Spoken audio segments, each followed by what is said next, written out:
express my thanks to Professor Ryan Maboloc. He's my professor. I'm studying now a Master's in Philosophy in Ateneo. So he's one of the persons who is influential in bringing me here. I would like also to thank Professor Darrell Maser for giving me this opportunity to present my research project on Indigenous peoples. Actually, my involvement with the Indigenous people started when I was still in college. It was really way back 1999 when my teacher in psychology, specifically social psychology, asked us to immerse into Indigenous communities. And since then, I was so enthralled by their way of life that I became sort of attached to their kind of life. So I visited the community as often as possible, even spending holidays with the community. No? And I became, maybe some of them were really became my friends. And it's the interest grew, especially when I joined the seminary. I spent my life in the seminary hoping to become a priest. I spent 10 years in the seminary. So my interest in the plight of the Indigenous peoples grow as I spent in the seminary life. I even pursued studying the Indigenous peoples in my PhD on development administration. But this time, this research project is a bit new. I'm working on this. Basically, in this paper, I would like to highlight that the Indigenous ethics is usually seen as opposed to the Western viewpoints. And I would like also to highlight that an indigenous way of life can actually find a symbiotic relationship with concepts of recognition and social justice, similar to those developed by Angeline. And through that, I will use actual cases in the hinterlands of Mindanao where I work with these indigenous peoples and investigates how such an indigenous ethics may be applied to particular social issues such as land ethics, disaster resilience, access to modern medical practice, and others.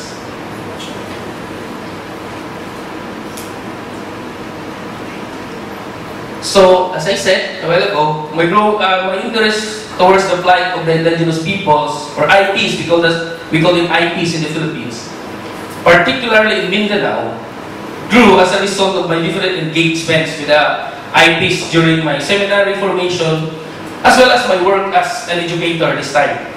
Since 1999 until the present, I'm very much involved in all their causes and struggles. I usually find time to visit and immerse myself into different communities. Even when I was at college, as I said a while ago, I have lived, slept, and ate with them, and participated in their daily routines in the farm, while listening to their stories, struggles, and experiences. And I even brought my students, to their communities to allow them to experience the rich cultural practice of the IPs in the Philippines.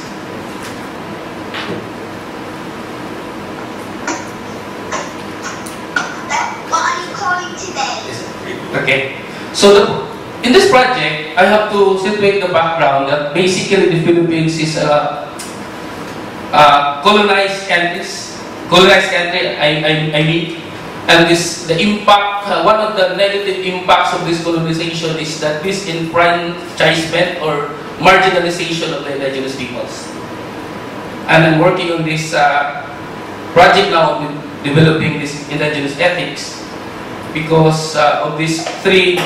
There are main impetus, but these three, let's say, forces urge me to really look into this project. The first one is, this one. With my engagement with Manobo. Manobo is situated in Agusan, Surigao, northern Cotabato, and in some parts of Davao Sur. basically in the whole area of Mindanao. In one of my field works in the hinterlands of this, the Manobo people, I had this conversation with the Manobo, a Datu, or call that a tribal chieftain in the Philippines. And he said to me, those who would like to immerse, those who would like to help us, must first immerse into a real situation as indigenous peoples before they will help. Now the statement of that chieftain has lingered into my heart and mind until this very moment. It is like a sword. It is like a sword that pierces the interior core of my being. It reminds me that the longing of the indigenous peoples to be heard and consulted, to be recognized, and to be involved in all these development projects and issues affecting their lives is like a tide that ebbs and flows throughout their long history of marginalization and subjugation. In one of the impacts, especially in colonization, especially when it comes to development, this whole area of whole notion of Western concept of development, modernization and globalization are just some of the many issues tackled head-on by the indigenous peoples in Mindanao, especially in their struggle for survival and the protection of their fundamental, basic fundamental human rights.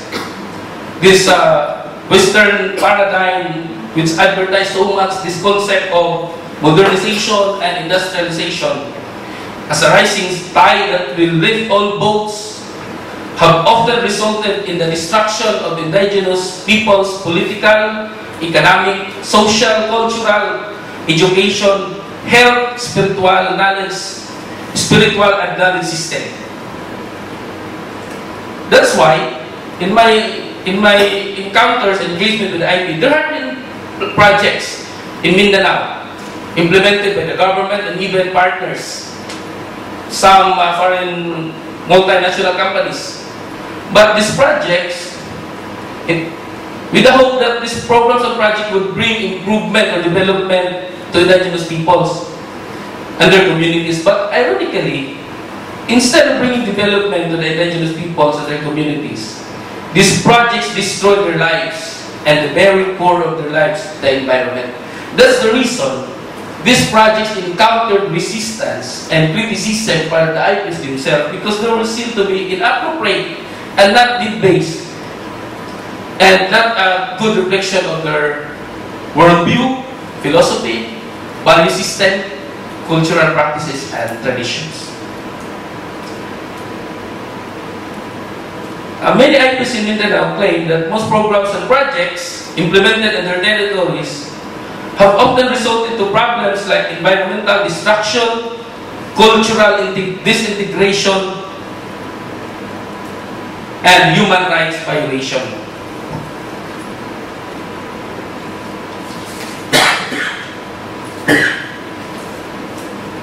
One can't help but ask the question, why is this happening? What is really the problem about all these development programs and projects being implemented in the IP territories? These questions steered my interest to be more and more involved with the plight of indigenous peoples and their experiences. So, this project is a result of that reflection. So, I became more involved. I visited their community as often as possible, especially in their struggle to self-determination in their ancestral land, providing some need-based projects and assistance to the children, especially those who are studying. I even joined protests, rallies, and signed petition letters related to IP struggles. And I brought my students, as I said a while ago, into their communities so that they can experience the beautiful way of life of these indigenous peoples. Of course, aside from the beautiful environment, that's these communities. The second impetus that urges me to pursue this project is during my other field work with the Banwaon. The Banwaon is another group in Mindanao. In the history, it's a bit, has the roots from the Manobos, but they're basically in Agusan and in some part of Caraga, but not in the other parts of Mindanao. In one of my interview with the Banwao tribal chieftain, he said to me that here we were living peacefully before because our elders were able to resolve our conflict using our traditional way of doing it, like our traditional husay. Husay is like an amicable settlement in the court. No? Before filing a case, there is this amicable settlement. And some rituals to resolve conflicts, like paying damages through pig, horses, or chicken, depending on the gravity of the offense. And in the whole area, and the whole process of this husay, traditional justice system, the dato or the tribal chieftain played a very crucial role. Say, for example, if the other party doesn't have a means to pay, the datos will be the one to pay for these damages in exchange of their services. That's the reason why in some of these areas, the datos have large farms or part of the agricultural production, because some of the members of the village are working as a form of payment of all these roles and functions exhibited by the dato. But he said he continued, but this time, there is already this court, and you have to hire lawyers, and they're so expensive. That's why some of us would just resort to pangayaw. Pangayaw is their part of their traditional justice system that directly wage war when, after all the means have been exhausted, and they were seen to be futile.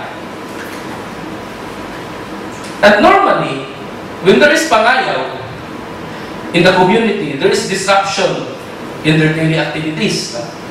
They cannot go to farm, children, if they're studying, they cannot go to school, and fear and tension overwhelm the entire community. So, but this time, especially this pangayaw this time, is usually waged against the abusive colonizers and outsiders who have forcefully grabbed their land. And through force or any deceitful means. When the colonizers grabbed their lands through the use of force or any deceitful means, the IPs were pushed further at the margins and were forbidden anymore to do hunting or farming in their forests. In addition, their once revered forests were converted to agricultural and livestock production to support the needs of the mainstream community. And so the practices and traditions of the IPs were somewhat disturbed and disrupted. So discrimination among these indigenous peoples in whatever forms happens because of this lack of recognition of their distinct way of life. Another impetus that urged me to really work on this research project just happened recently. Last December 2018, I visited the IB communities here in the area of Davao Sur. This time is the Blaan community. And in one of my encounters with these IB learners, because I brought them school supplies, and because they are already studying in the mainstream schools, but of course they need some provision. So that is my engagement since for the last 15 or 16 years I've been doing that. No? But in one of my interview, just a casual interview with the IB learners, I found out that there was a conflict between the Bisaya. Bisaya is the whole collective term of the non-IPs. Collective term. Because the Bisaya had been bullying the IPs of the Blaan and labeling them as uncivilized, they're ugly, they're idiots, and many other degrading labels, which prompted these Blaans to consolidate themselves and fight back the Bisaya. So the case was brought to the principal's office and the barangay captain. The barangay captain is our the modern village chief in exchange of the dato. Because the datos were before, but now with the system of governance in the Philippines, it was being replaced by this barangay captain. It was brought to the barangay captain, who is also a Bisaya, He's not an IP. So the supposed peace negotiation and reconciliation in the presence of the barangay captain resulted to further marginalization and discrimination because the IP learners heard demeaning remarks from the barangay captain. One IP learner said to me that the barangay captain said, "Don't look for troubles in this place because my eyes have been watchful to you." Then he slapped and kicked our companions because for him we are the cause of troubles. I do not know why he has shown disgust to us and really favor the Bisaya. He said, although the principal did not utter the meaning words to us, he is not also very supportive to us because we are just IPs. So the three scenarios I discussed are all expressions of the issue of recognition or misrecognition of the indigenous peoples. Like the issues of recognition, like the issue of distribution rather, misrecognition is not just a political issue but also a moral or ethical issue.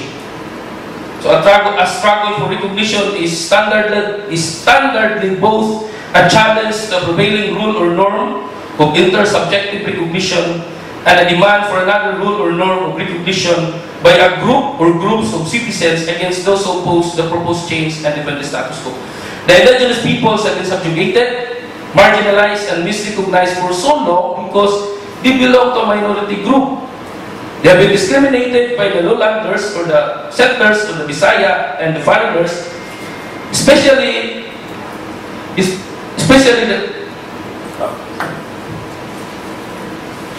the Christians now, because of their cultural practices and traditions that are totally distinct from those of the mainstream society. So discrimination among indigenous peoples in whatever forms happens because of lack of recognition or misrecognition of their way of life. It dawned on me, why is it happening? Why is it that a lot of people, especially I would say the Christian settlers, who are heavily influenced by this whole notion of Western Christianity, misunderstand the IPs? Why is it hard that they cannot, why is it that they cannot accept the unique identity and culture of the IPs? In my continuing engagement with the IPs, I found out that these are the questions of the last is I'm developing what is this indigenous ethics. So in my continuing engagement with the IPs, I found out that the lack of correspondence between the Western ethics and indigenous ethics is very much apparent in the respective concept of land and land ownership. Well, the Western viewpoints, well, Professor Jan, especially in a presentation before, talk about the two readings in the Bible.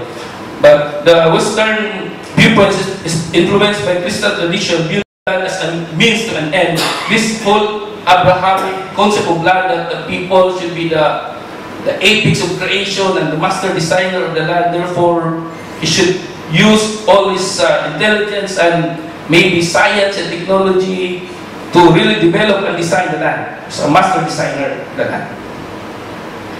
Hence, as master designer of the land and entire ecosystem, they use this scientific knowledge to design and develop the land. The IPs, on the other hand, believe that the land is a gift given to them by their God or by the deity. As such, they do not own the land. Their deity owns the land. In fact, to some of them, the land owned them instead of them being owner of the land. Thus, for the indigenous peoples, their survival and destiny are shaped by their inseparable partnership with their land and the entire ecosystem. And they don't behave as if they are superior over their land. So the problem arises during the colonization because when these colonizers will hold back the history of the Philippines, especially when the Spaniards came. Actually, when the Spaniards came, literature would say that they are using two approaches. One is for the religious approach, through the use of the cross for the Spanish priors, but the other one is a sword through the soldiers. So if you do not follow the religion, so there is this consequence. But before that, that's why Mindanao is very rich in terms of history, because before the Christians came in Mindanao, the Arabs already had trade with the Sultanate of Sulu, Maguindanao. Even before Manila, Philippines was named by the Spaniards. So these Mindanao people had already traded as far as England in terms of yung sea. No? But when the Spaniards came, they are really somewhat forcing the natives to really embrace Christianity. But when the Muslims came, no, they are not really forcing. Those who embraced Islam, former natives in Mindanao, they embrace Islam because they like the way of life of this Islam. They pray 5 times in a day, and their training, so they just like the way of life of this Islam, so they decided to join. But for Christians, for the Spaniards, they really force. And with the whole notion of they are forcing, when this IPs now worship the trees and the rocks and the river, they criticize because for them this God is Jesus Christ and there is no other God. So that's the whole notion of this somewhat of this discrimination.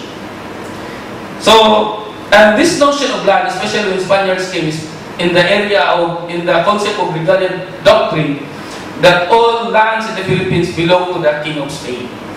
And they are living in this area. When this problem is being exacerbated when the Americans came, because the Spaniards sold the Philippines to the Americans. When the Americans came, they introduced this torrent system of that, tithing.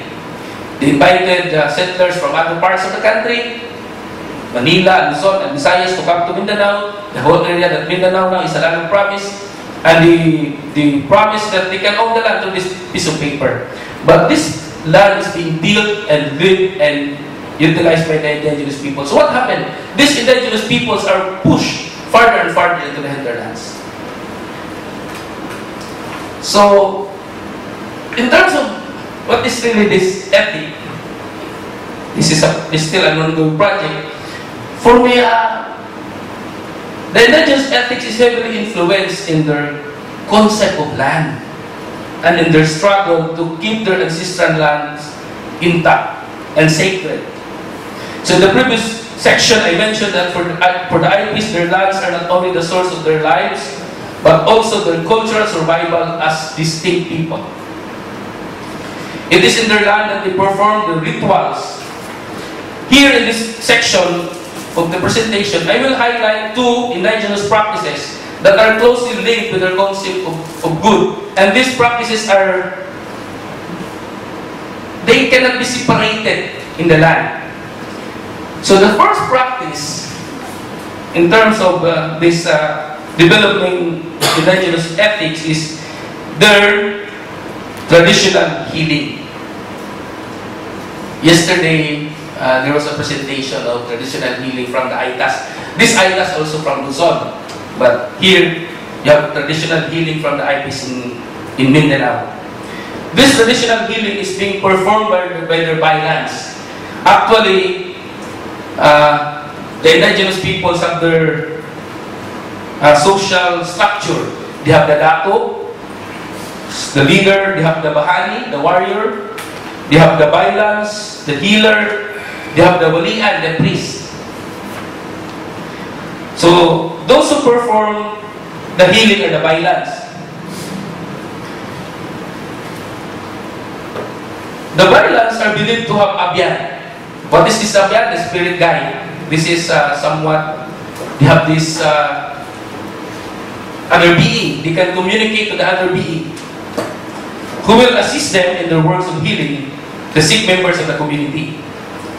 Belief in a supernatural world is a constitutive part of the life of the IPs. While many IPs have been proselytized and have joined different Christian denominations, especially when we go up now in some of the mountains of Mindanao, the IPs, they are now, some are embracing Protestantism, some are Catholics, but when you go up there, there are those who really remain the indigenous religion.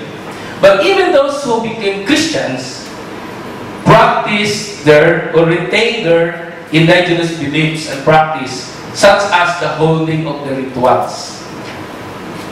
Rituals are important components of the life of the indigenous peoples. Normally, they perform rituals around the start of the clearing season in the farm, or if they invoke the assistance of the gods in curing the sick, or in seeking revenge, or even sending a war party during Pangayaw. I witnessed all this process in the preparation of rituals. Rituals enhance unity as they create a feeling of the people that all these are done for the common good. My field work with the Manobos and the Banwaons in Mindanao validated the early work of Carl Gaspar. Carl Gaspar is a Mindanaoan scholar who is so, I would say, expert in all these indigenous peoples, spirituality, philosophy, and religion. He was my advisor or guide or supervisor in one of my field work when I was still in the seminary. He is a religious brother of the Redemptorist community.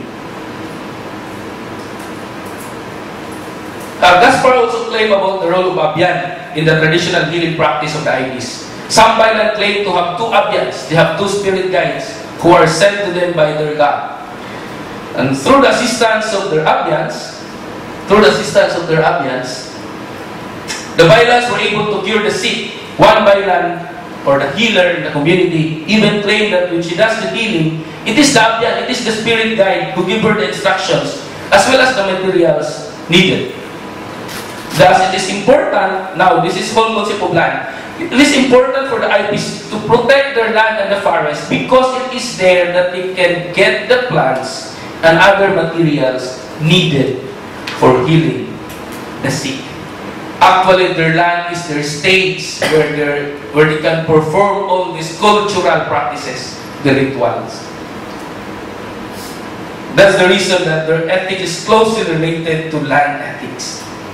So these bylaws are forbidden by the Abyans to ask payment for the service. So they don't ask for payment.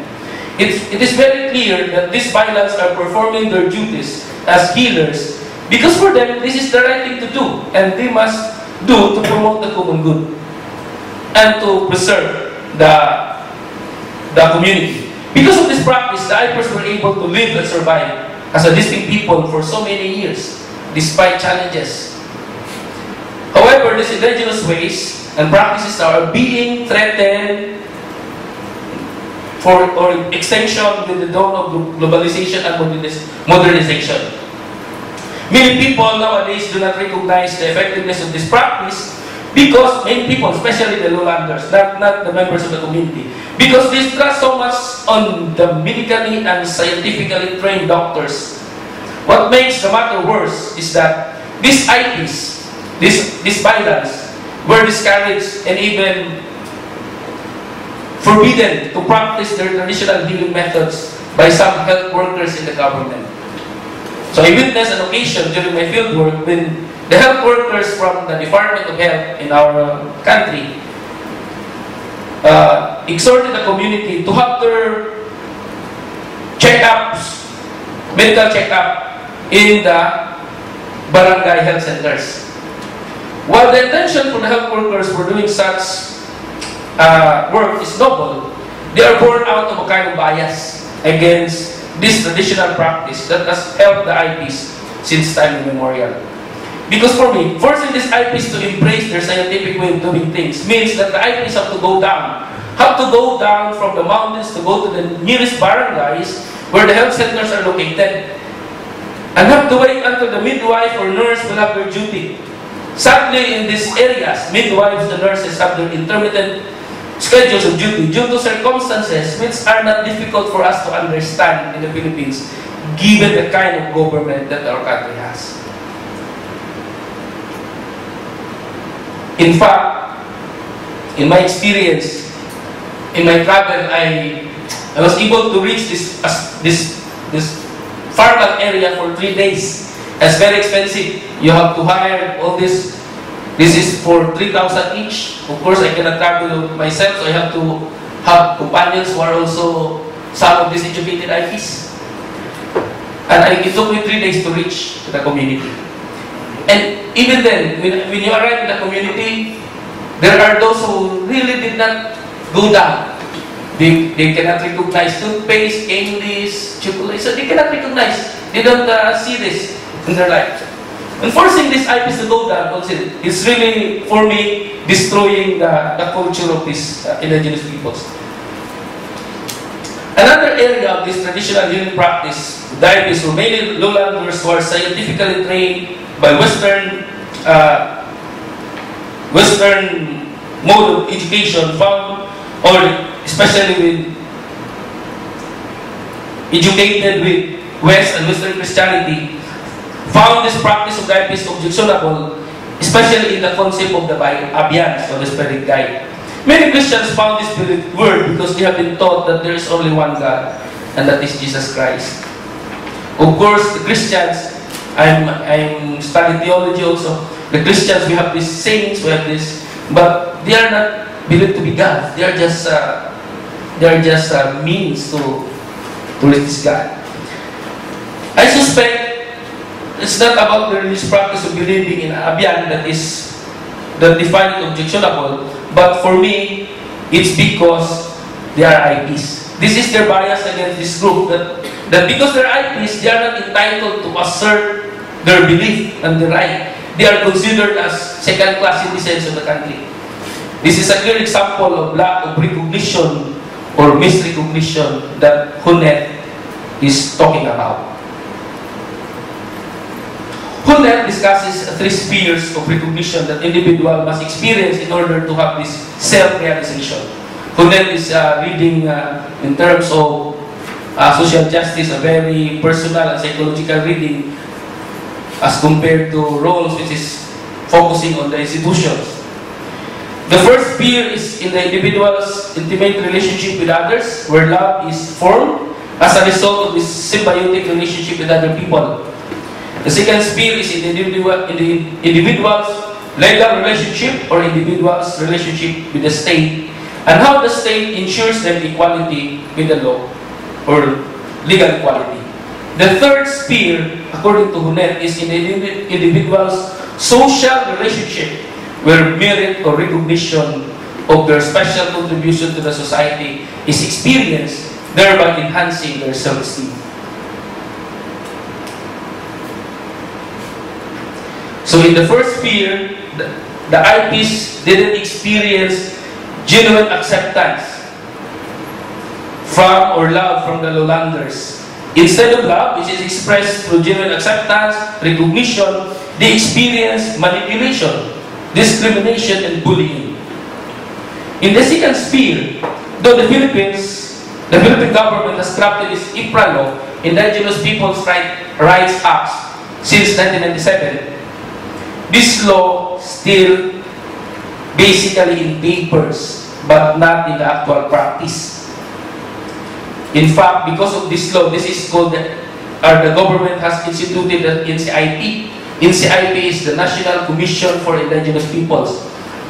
But the problem with this NCIP is the government is the one putting the persons in charge. Sometimes they put an in charge who is not an IP. And they are doing this to expedite the transaction of mining, logging, other sort of vested interest into the IP territories. That's the problem. So we have this infra law, but they are not really put into practice. The last sphere is on the merit of the achievement or recognition of the person, especially indigenous people, to the larger society. And the IP, especially their indigenous skills, knowledge, and practice, are not only misrecognized, they're even forbidden. Some of the practices are even forbidden. Although there are movements now in schools, for example, in our schools in the Philippines, in the DepEd, in the Department of Education School, they have this IP Day, Indigenous Peoples Day, to really recognize. But this is somewhat very simplistic. They just ask the students or IPs to wear the culture for picture taking, and after that, no more. So the concept of legal equality of Hunet can be used by the IPs and those who sympathize with their cause to pressure the government to consider allowing the IPs to exercise, practice their customary laws in their respective territories, or even give them authority in the respective territories under the principle of equal protection of the law. The last sphere of recognition, which is in merit and attainment of self-esteem, through recognizing the important contribution of individuals, can provide an avenue for the IPs to exercise their customary laws such as traditional healing and even indigenous knowledge and skills in protecting their environment and adapting to the effect of climate change.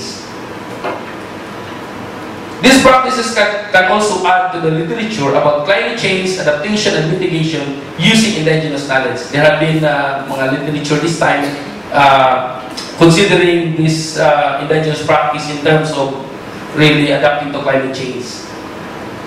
And even one literature said that even this concept of kaingin, or what's that in English, kaingin? Slash and burn, a practice of these IPs are basically for environmental protection, because they allow this land after getting all the produce of the land, allow this land to really recover. They transfer to another land. But this land they cannot transfer because lands are being occupied by a lot of rich people buying the land through the piece of paper that the government gave. Although this time you have this CADC, Certificate of Ancestral Domain Claim, that you cannot buy the land of the IPs without undergoing the process of going to the NCIP. But as I said a while ago, NCIP are being instituted by some of these governments, so they can still buy. So this is the whole area of the politics there in the mountains. That's for me. Instead of telling them to abandon this practice that has kept them intact for so many years, why not the government and the Lulander and those, the mainstream community, especially those mainstream healthcare practitioners influenced by the West, engage these bylands, engage these traditional healers. I will not call that into dialogue, because dialogue, you have already a position. That's the problem when you engage into dialogue. Dialogue is, you have position here, and you have also the position the other one. I don't call it, engage into crucial conversations, storytelling, so that they can learn from each other and thereby improve the health services of the country for the IPs and non-IPs alike. Healthcare practitioners influenced by the West can learn so much from the traditional healing practice of the IPs, especially on herbal medicine, holistic way of treating the sick, which includes psycho-spiritual aspect, not just purely biological or physical. Of course, the other way around, the IPs can also learn from this modern practice. The second indigenous practice that I would like to highlight for this project is the IPs traditional justice system, or the concept of pangayaw. For the mainstream community, the practice of pangayaw is morally wrong because of the killing of people that is involved in practice, principle of human life. They immediately judge that the consequence of this traditional practice without looking into the circumstance why the IPs and general peace-loving people resorted to pangayaw. The history of the IPs in Mindanao is not only about colonization, oppression, and exploitation, but also resistance of the IPs. My own interviews with some Manobo and Manwao tribal leaders and my observation of how they prepared some of their pangayaw plans through rituals validated the words of Carl Gaspar that such actions of the IPs have defined the manner in which they have dealt with the destruction of their life world and the early years of colonization until this contemporary period. It must be noted that their concept of pangayaw is deeply rooted in their struggle for self-determination of their land. This happens because more and more corporation individuals penetrate into the remaining domains of the IPs, resulting in the introduction of more sophisticated science and technology that further subjugated the traditional practice of the IPs, including their traditional customary laws and governance system. So the datos now previously have crucial role are now being disregarded. My interviews with the many datos as well as the literature of Gaspar can provide this. For example, before there were no barangay captains, only datos. Now that the Bisaya have arrived, they captured the dato and asked for land, they paid little for it. Now that we already have land, Not only we lost our land, but also our dignity. If a Bisaya kills one of us, no one is put in prison. But if we kill one of them, we are sure to be put in prison. We will have to pay a lot of money. Another one, we cannot prove that we are datus, that we have some power, or that we can represent our people and are capable of judging what is wrong and what is right.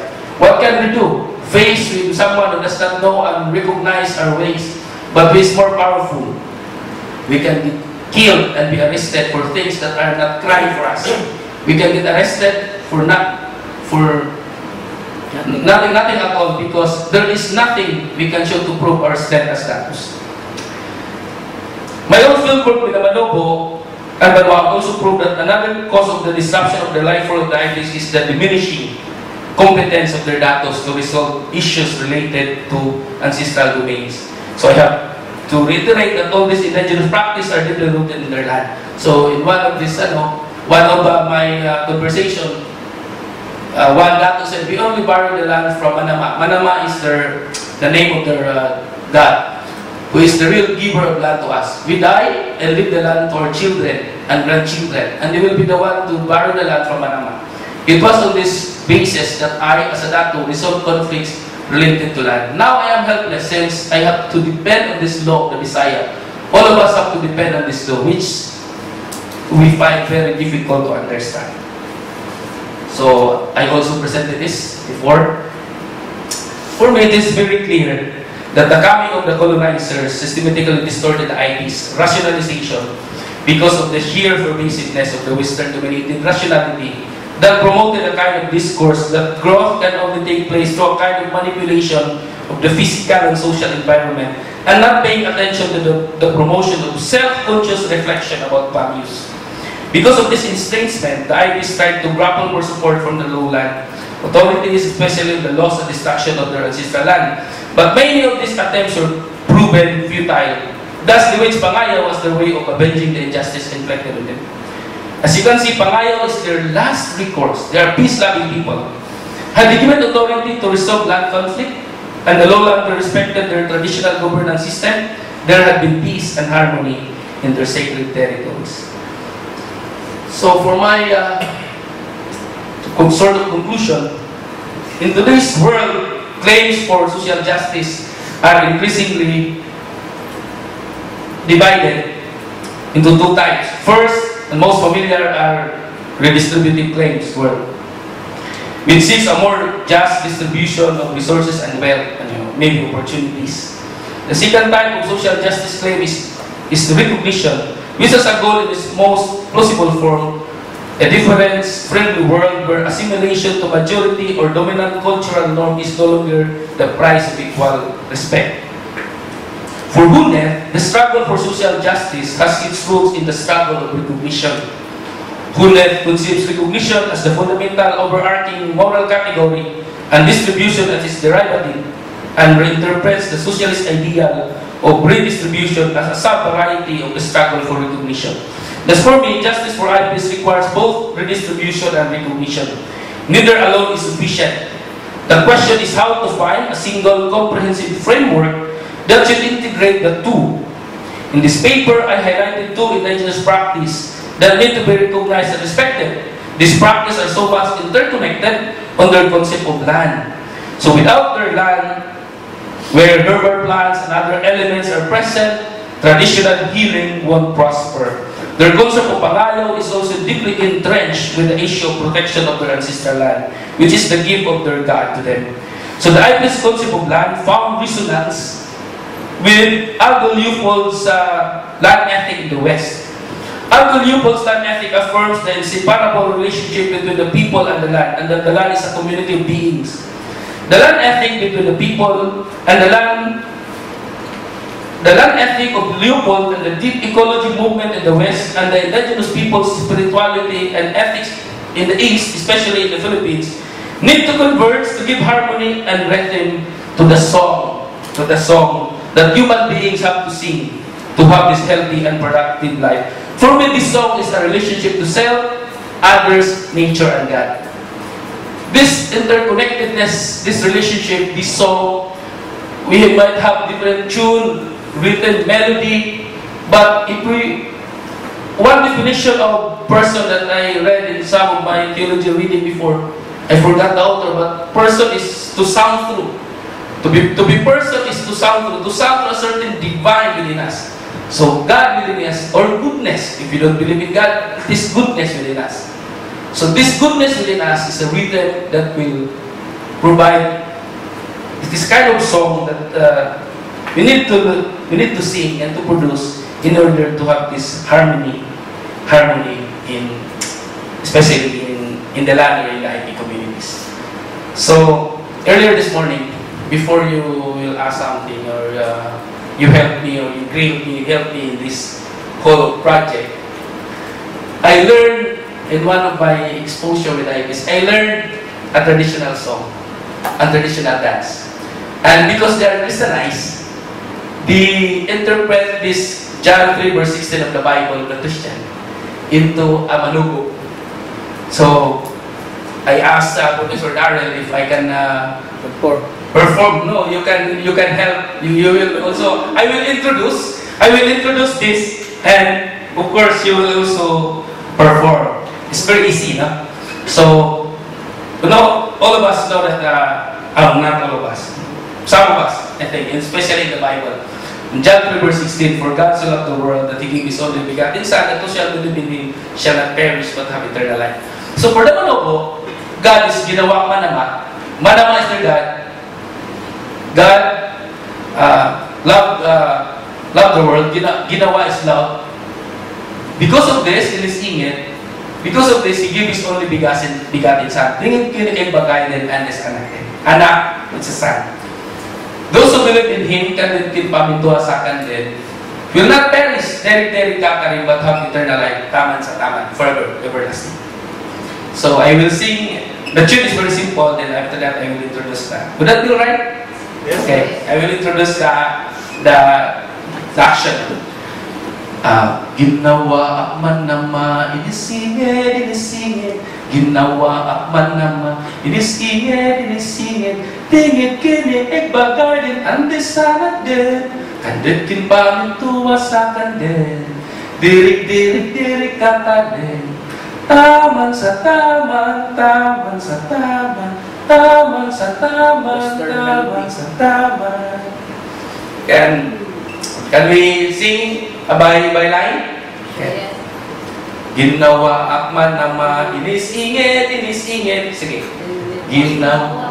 Ginawa akman nama, inisingit. Okay. You have to repeat. Okay, 5, 6, 7, start. Ginawa akman nama, inisingit. Ginawa akman nama. 2 times. Here, tingit kini bagay din andes anak din. Tingit kini, maybe a bit higher, like you decide.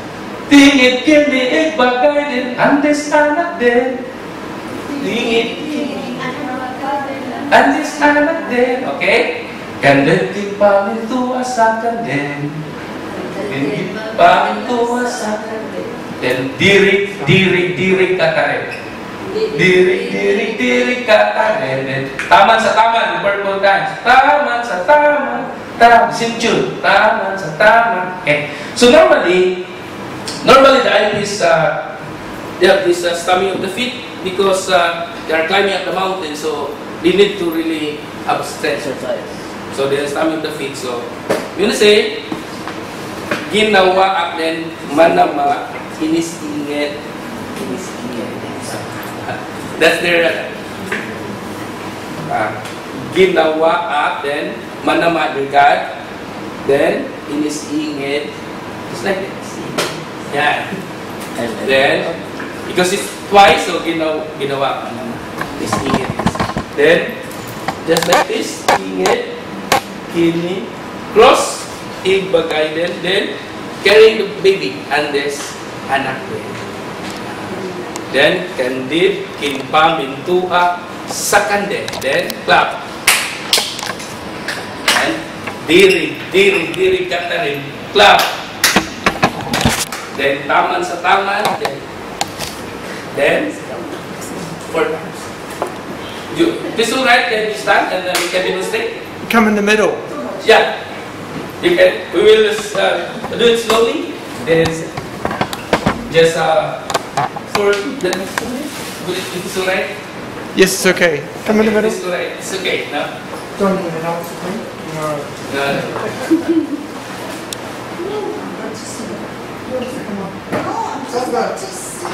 You see, you don't have to sing it.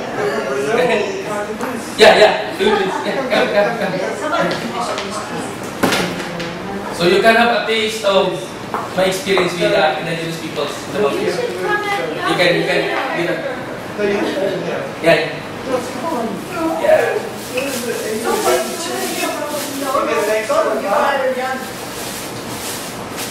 You get an extra grade if you participate. Okay, then can you keep then one foot or either right or left forward? Okay, then bend a little. Okay, then let's count. Yeah. Then stamping of the feet. 1, 5, 6, 7. Okay, then ginawa manama, then inis-ingit. Okay, this is twice of ginawa manama, inis-ingit. Then tige, ini, cross. Ibagay, then carry the and this anak. Kandid imbangun kuasa, kandid clap. Diri katarep. Taman sa taman, taman sa taman, taman sa taman, taman sa taman. So this is their prayer, especially honoring God. Those who are Christianized already, the IBs are Christians. Thank you very much. Thank you.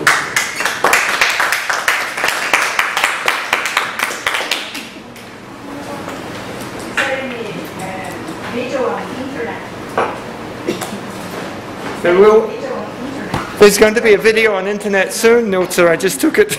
No, I'm going to say, but video of the here, the song. Yeah. As of the I'm moment, going to practice rehearsal. not as of the moment.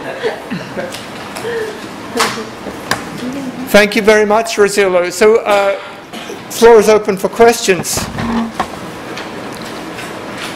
I think maybe the first question I will ask, it raises, in fact, your song is a Christian song. Christianity is a colonial religion. So that many indigenous people in the Philippines are Christian practitioners, but also some of them also have their own gods and own beliefs. So how is this integrated? And how did you find, because you have a strong Christian faith from a seminarian perspective, that you're also working as a development studies and anthropology? Could you talk about any of those dilemmas or any of the pluralism that is introduced into your belief system from working and learning from different peoples? Thank you for the question.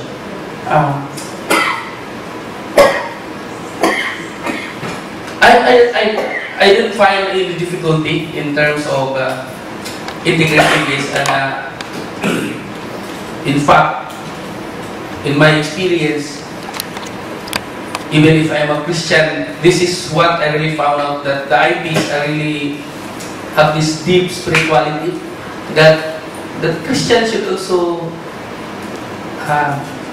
not should, but might consider the Christians have this also concept of this time, especially this time, eco-spirituality and all these things. So these IPs, although they embrace Christianity, well, because maybe either by force or whatever, they became Christians, but they still retain these rituals and this practice. And I found this very enriching in my experience. In fact, in one of the, especially those who are missionary, I even discovered one missionary congregation, the sisters and the priests, who are integrating rituals in their masses, in their Eucharistic celebration. During offerings, they have this dance and rituals from the IPs to really, because in the Philippines we have this concept now of interreligious dialogue. Although I don't like the term dialogue because of the position that you claim before entering into dialogue, but that's the term. But for me, it's really interreligious conversation, so that they can learn from each other. But I found this very enriching in my personal life. I share my personal faith, living with IPs and learning from them, and also integrating with my Christian belief. I found it very enriching for me. So I don't really find difficulty. That's the reason why I'm developing this, so that those who are also strictly Christians, really, in terms of their belief, can also be open to some of this indigenous belief system and see if they can also find meaning in engaging with this kind of belief. So that's my take.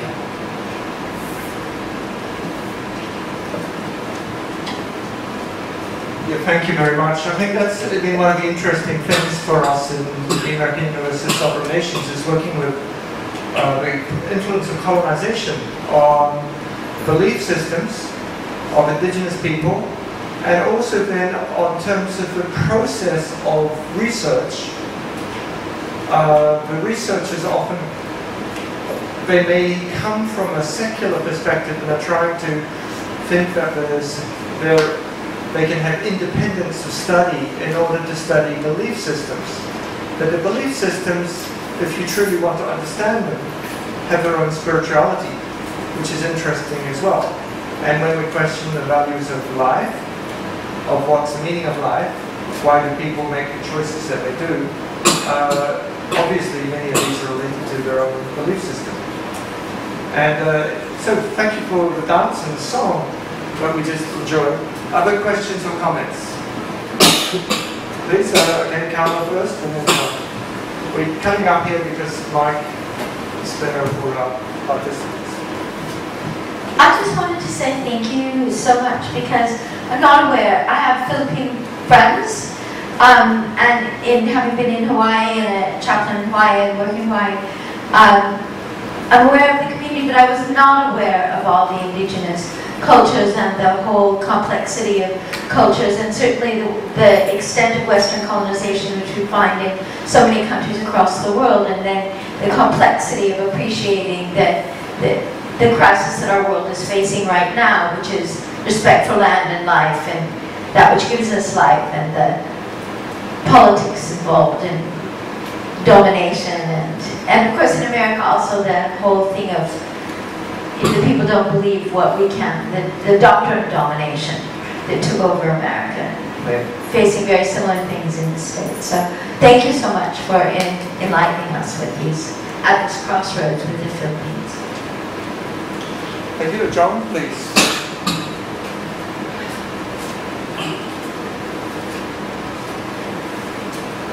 Long walk. Yeah, thanks for that. That was great. And there are so many parallels with the situation in Australia too, particularly land. The people being tied to their land, and if they dispossess of their land, then they basically lose their culture and so on. But what I was wondering was, a lot of Indigenous Australians have embraced Christianity too, but a lot haven't, because they see it as, well, it was the religion of the invaders. We have supposedly a celebration on the 26th of January every year, which we call Australia Day, but the Indigenous people have been calling it Invasion Day. And that's becoming stronger and stronger, because that was the day that really the English planted the flag there. But what I was wondering was, okay, some of the Indigenous people accept Christianity or tie it in with their own beliefs or something, but are there a lot of groups who actually do see it as just a sign of Spanish conquering and so on, because it was a Spanish religion, in the same way that a lot of Indigenous Australians see it as, you know, the English religion, and the English were the invaders and the conquerors.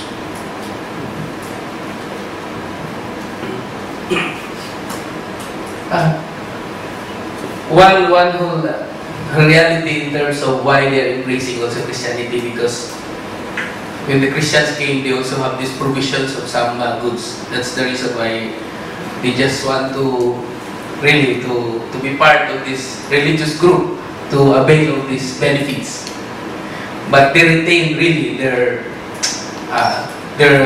traditional practice, especially rituals and other concepts related to their land. So that's the reason why if these Christians will have this very close-minded person, especially in not really entertaining this traditional, there might be conflict. But for those, some of the missionaries also this time are really learning from these IPs and sort of integrating even in their worship and even in their holy mass and prayer, this whole concept of indigenous practice. But there are really some, especially those who are they really did not embrace. They are not also antagonistic to those who embrace, but they really retain their own concept. There's one community in one area in Davao, even far, but they are still retaining their indigenous religion, their songs and their prayer and their worship. They're retaining, so it's very interesting to learn from them.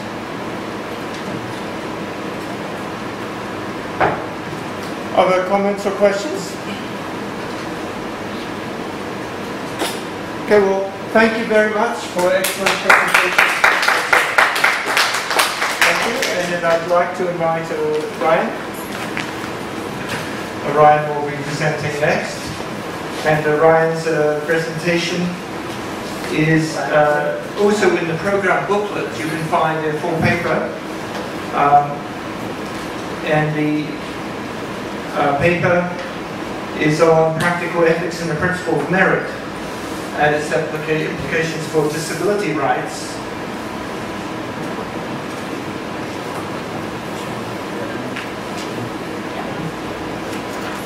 Thank you very much, Ryan.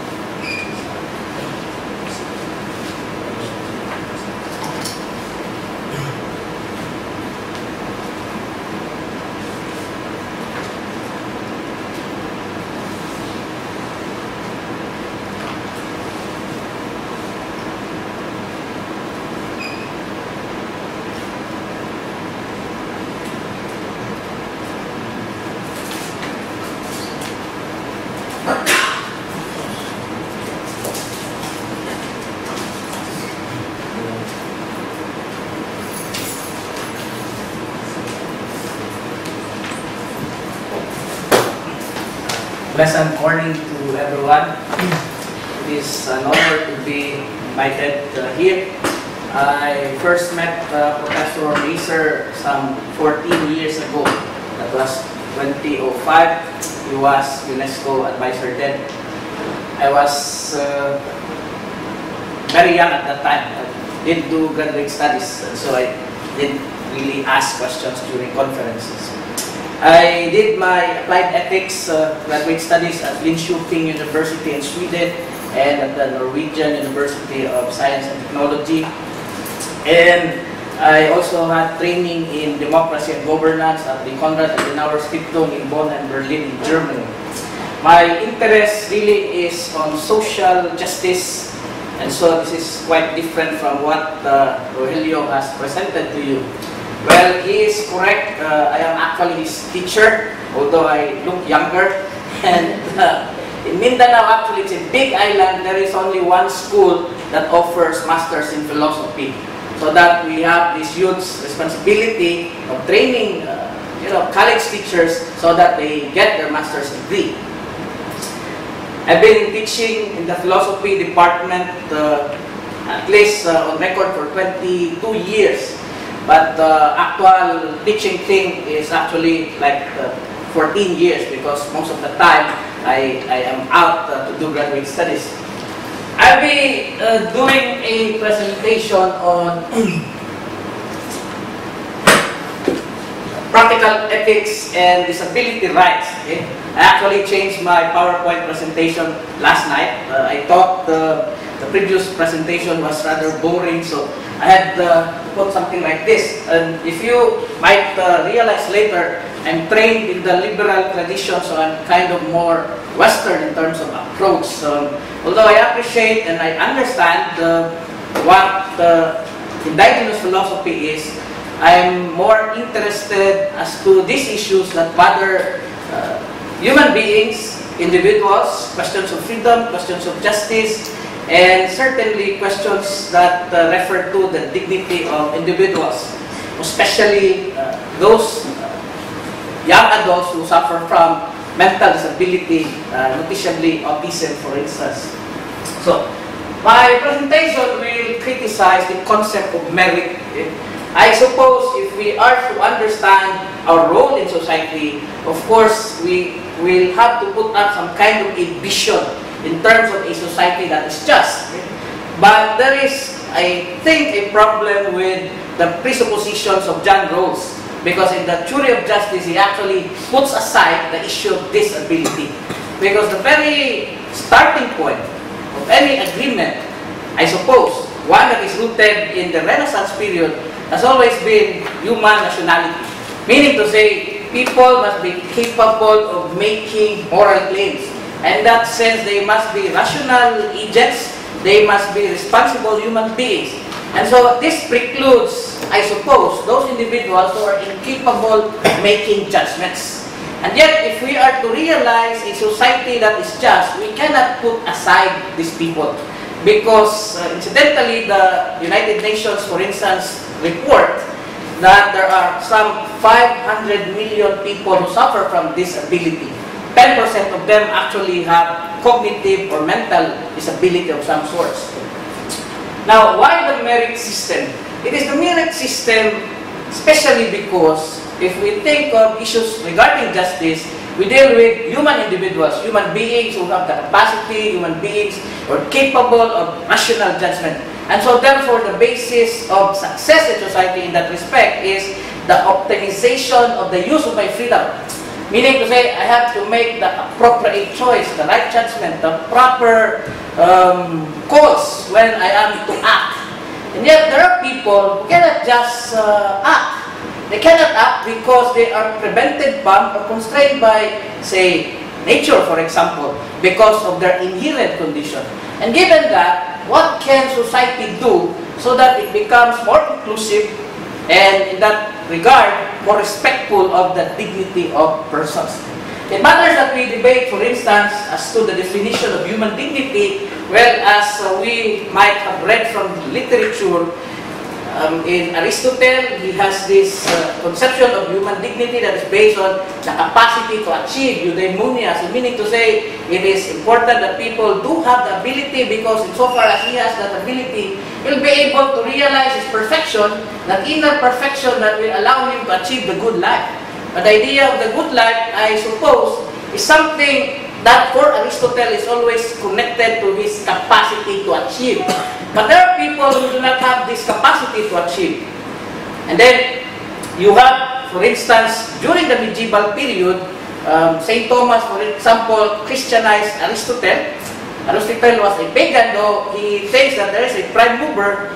In St. Thomas, human dignity, I suppose, is one that is grounded in an eternal essence. God being good, and so in that respect, man therefore must possess is a kind of perfection that at least resembles this perfection that is found in God. So, whatever that perfection means to us in God is something that we might not be able to know.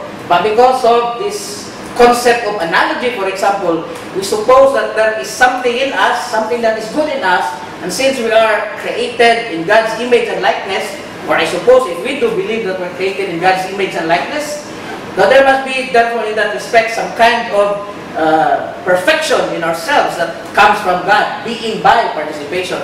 And then the political upheavals happened, the French Revolution, and these conceptions of human dignity changed and has been transformed into the rights of men, freedom, liberation, so on and so forth. And from there, we get a sense of what liberalism is all about. But what has been cast aside is the reality that I do not know, there is not much that has been written as to cognitive disability during the 15th, 16th, 17th, maybe 18th century. Maybe you can help me. But in modern times, usually issues regarding and pertaining to them becomes issues of justice as to how resources can be redistributed so that these people can avail, for example, of therapy, which is very expensive, I suppose. And so, we have to, in that respect, ask ourselves, is this principle that is rooted on the liberty of the individual that allows him, that entitles him into something really enough so that we are able to satisfy, or if not satisfy, really recognize the value, the moral worth of each human being. So if we think of the merit system is based on the person's ability to achieve. So precisely we have a problem because children with autism cannot practically, for all intents and purposes, achieve anything in life. But does it mean that they have meaningless lives? Of course, you might agree that cannot be the case. Okay? But precisely in the manner by which we design society and we design our institutions and we deliberate on these matters, including how government, for instance, interacts with people, we base it on some kind of an entitlement. We set up rules, we set up norms. But rules and norms are decided by the majority, by intelligent people, by wise people, by people in the academe, or the ones who, of course, politicians do not always follow what we advise them, but I suppose that is the right thing to do, and we keep on doing the things that are right. And politicians, if they do not do what they are advised in terms of what is right and what is wrong, it's no longer a problem. But I think even then, society develops a kind of system, a system that somehow guarantees that each individual, in terms of his entitlement, is able to achieve these things that will allow the individual, of course, to attain a kind of life that we can consider as dignified and decent. The problem, however, is that when we create this rule, or when we create this norm, we sometimes do not really bother to ask people who are in the margins of society, not only indigenous people, but people who are like orphans, children who are involved in illegal drugs. They are not asked. So authorities simply think that this is the right thing to do, and this is the norm, and this is the law, and you have to follow. In the Philippines, for example, we have this party list system. You have a representative for security guards, but the representative himself is not a security guard. You have a representative for, say, the women's sector, but this woman is a rich individual. So therefore, she cannot actually represent issues that bother majority of women in the country. And so, precisely if we talk about this rule or norm, it doesn't always follow that because this is the rule, this is the right thing to do. Because rules are created by people, and people have interests, they have biases, and they have prejudices. And most of the time, some rules discriminate against people who are powerless. So, precisely we put these things into question. And yet, when we talk about our entitlements, we make moral claims. And so therefore, the individual may tell himself, because I am an educated person, and because I have my education, I am entitled to these goods, I am entitled to these benefits. Someone who has been to school, someone who has less in terms of knowledge, has less entitlement compared to what I have and what I must be able to claim from society. And so it creates a kind of disparities and imbalance in society. You now have categories of people, the intelligent, the less intelligent, or the non-thinkers, for instance, like most of our politicians. Then you have even standards of beauty. You have women, beautiful women, fat women, and all of these things which somehow dictate on people as to how they interact with these individuals.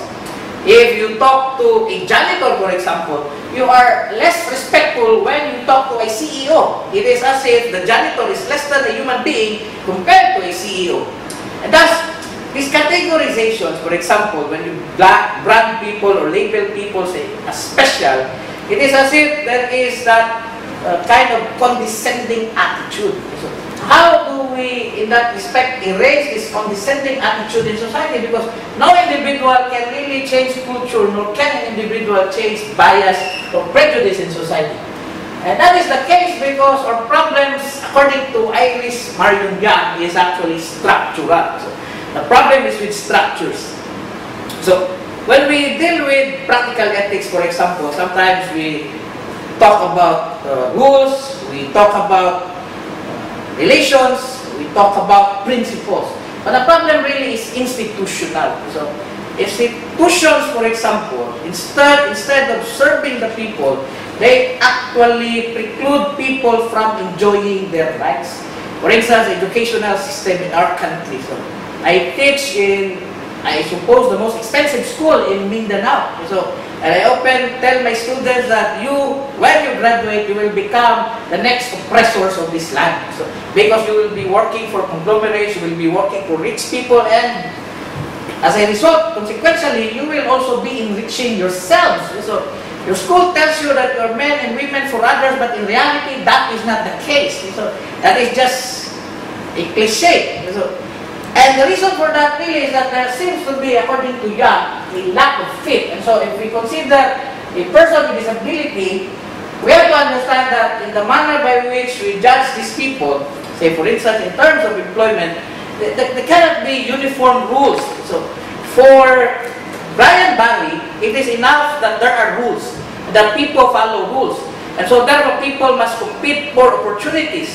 And when people are able to get whatever they get out of their capacities, then they are entitled to it. That, however, disregards the fact that people begin on an unequal footing. So, the idea that society can begin from the principle of the moral equality of persons is nothing but an abstraction. Because in reality, the situations of people are different. If a kid, for example, is born in the island of Sulu, so that island that was where a church was bombed like several days back. So they consider a kid born in Manila. So that kid, even if that kid is intelligent, because of his current situation, he will not be able to enjoy the same entitlements and rights as this kid from Manila, because Manila is peaceful, Manila is progressive, and Manila has most of the resources of the country compared to the Muslim-dominated islands of the country. And so given that there is an imbalance not only in terms of the distribution of resources, but even in the recognition of people as regard to their sense of identity. So that if you're an IP, people regard you less compared to someone who is a professional. And so that, as what I was saying, the scholars go there, the researchers go there, but at the end of the day, when the researchers leave the area, they earn more money, the IPs remain poor. So, and that precisely is the reason why there is this lack of fit between structures and persons, between human beings as they are in themselves, and the policies and the rules that we try to give them, so that they, in that sense, we have to act on the basis of these rules and policies. So, even if you have a structure, it doesn't always follow that the structure will serve people, that it will provide people their needs and whatever attention it is that is required of them. And so, and this is the thing that Young therefore tells us. That there is a problem when we limit discussions on justice to the rights of individuals and the ability of the state to be able to deliver resources so that society becomes more equitable. Because in reality, we have to address what Young calls structural differences. So in this case, therefore, a kid that has cognitive disability, that has mental disability, has a difficulty that a normal kid will not be able to go through. And so the same child will have to endure these things. You cannot just bring a child with autism to the airport. You cannot just bring this child to the mall. You can bring this child to a playground. And so therefore, you limit the kind of life of this child. And then the world tells us that this child has his own different world. Where is that world? Is it in Mars? Jupiter? And why on earth did God put this kid, this child here in this place? And so, in that respect, the problem really is not the child, but the misunderstanding of people as to how this child must be able to adapt. parents misunderstand that it is them who should do the adjustments rather than the child making the adjustments to their parents. And so, the possibility, therefore, that we will be able to change this kind of system is to look into the bigger picture and consider how structures impact the lives of people. So that if we remain like devoted to the idea of competition, for instance, then it necessarily destroys and disadvantages those people who might have the talent, the ability, and the opportunity to flourish as individuals. Because I suppose they have to, but in terms of how society is managed and how the state delivers the needed services to people, because they prioritize normal kids and they don't give that much to children with special needs, that is where the problem lies.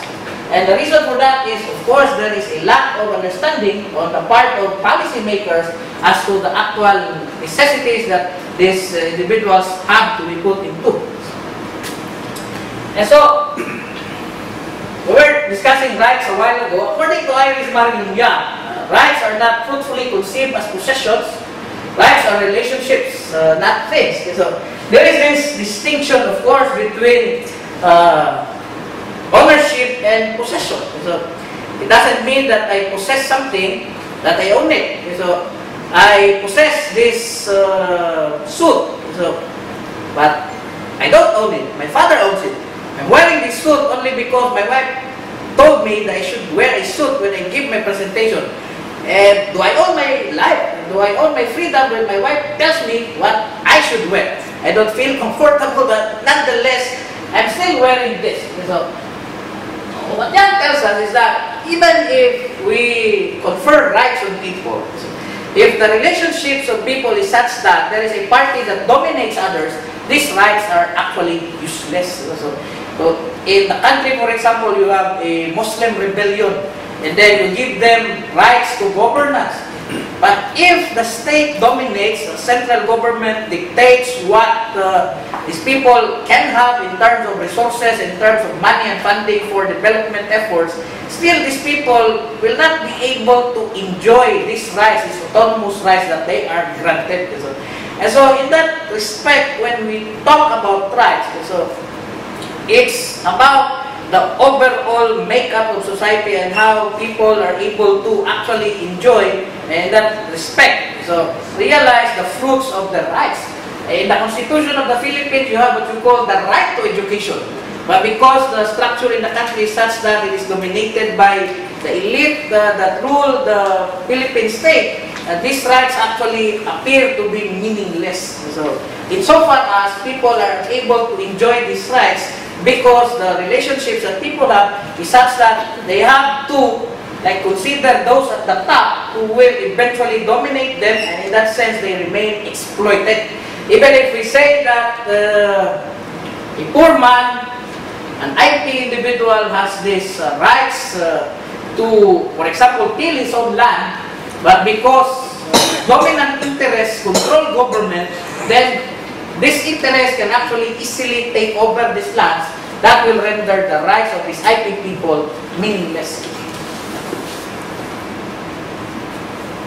And so, I think if we are to consider what justice means, so further developments in the study of disability rights is that the idea of love is now equated to the notion of care. So meaning to say resources are never enough. So it's not even enough to say that I am responsible for my own kid.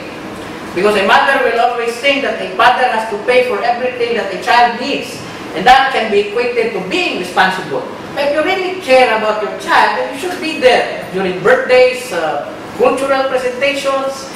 You must even draw these cartoon characters so that your child realizes that you're around, that you're present, that you are a real human being who really is giving full attention to this individual. So what does care mean? So meaning to say, this whole concept of justice cannot be limited to something that is economic nor financial. So it's not even limited to notions of responsibility. Because if we talk about moral problems, some moral issues are not actually solvable if we consider individual efforts. Because some of these problems are not done by individual persons. Consider colonization, for example, and its impact on the consciousness of people. And these have been done by people in the past or former. You know, these leaders are all dead. Who should bear the responsibility right now? But the effects of colonialization, according to Yoran Kosti, who advised me for my thesis at Linshuping, there has to be some kind of recognition in terms of this harm that has been done on people, so that we will be able to rectify the injustices in history. But no single individual can do that. So it has to be done on the basis of what Iris Maricunyan calls the social connection model. So meaning to say, if we need to overhaul prejudice and injustice in society, everyone has to change not only their attitude, not only the way by which they deal with people. Everyone must consider that the complex systems, rules, laws should now begin to consider that we have to be more inclusive in terms of the manner by which we deal with everyone. And so I even had this talk with Professor Kolsti. He said the children should not be allowed to vote. He told me, why is that? Because they're very young, they're not 9 years old. How can you expect them to think? So he said, why do you say, are you a child? So of course what he was trying to say is that we adults dictate on the lives of children. I think that is not really right. So in the Philippines, because we're a very communitarian society, even if a father is wrong, the father is still right because he is the parent. That, of course, is unacceptable, but that's the way such like norm or system has enveloped the minds of people. And then, secondly, if we talk about care, it's not enough that we care for the dependent, we also have to care for those who care about their dependents. So that's what justice will require, according to Eba Peter Kitai. So, because if you consider this, it's an old man taking care of an old lady. So, sometimes it's the caregiver who dies first before the person that she's trying to take care of. So, I had this lawyer friend, he's a stupid friend. So, his father was sick. He told me his father was dying, so he went to the hospital. He wasn't there. So, his old mother was there taking care of his father. He was a lawyer. His father paid for his education, but he wasn't there. The mother wasn't there. And so, if he thinks that, his father is already an accomplished man, so he can die, what about his mother? Don't he think that the mother also needs to get something?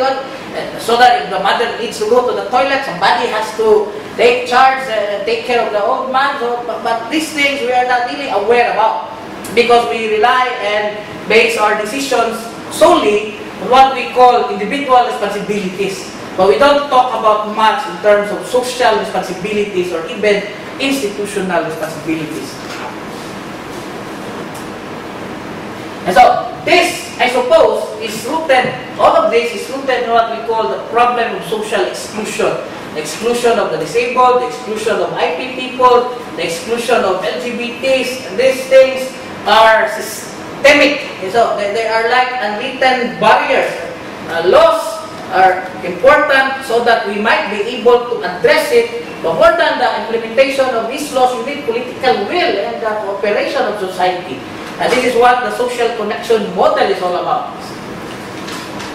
And so, in terms of policy implications, my recommendation is, of course, there must be what we call equitable health care. So, one problem when you need an autistic kid to bring to a doctor is that it's something that's really excruciating on the part of parents, because you do not know the tantrums of these children. And so therefore, when I raised my hand that I don't agree with equal rights, what I wanted to say was, they must have more rights, so, because they have less in terms of these things that I suppose God should give every one of us. They lack the capacity for self-control. And so therefore, they must be like entitled to certain things. So normally we would be against if we give it to normal people. So that was my viewpoint. And then work policy. I was amazed when I went to Italy There was this McDonald's restaurant, and all the waiters there had Down syndrome. In the Philippines, you cannot have something like that. You cannot invite children with Down syndrome to serve as like employees. Even if these jobs are menial, the reasoning is it is some kind of an exposure to society, so that at least they have some kind of variety in terms of their social activities. You cannot have something like that in the Philippines because these kids the parents will be stigmatized, and so the ostracization eventually will wreak havoc on the dignity of these children. So the choice of families in the Philippines is to actually hide their children from public view, which demeans the more the lives of these kids.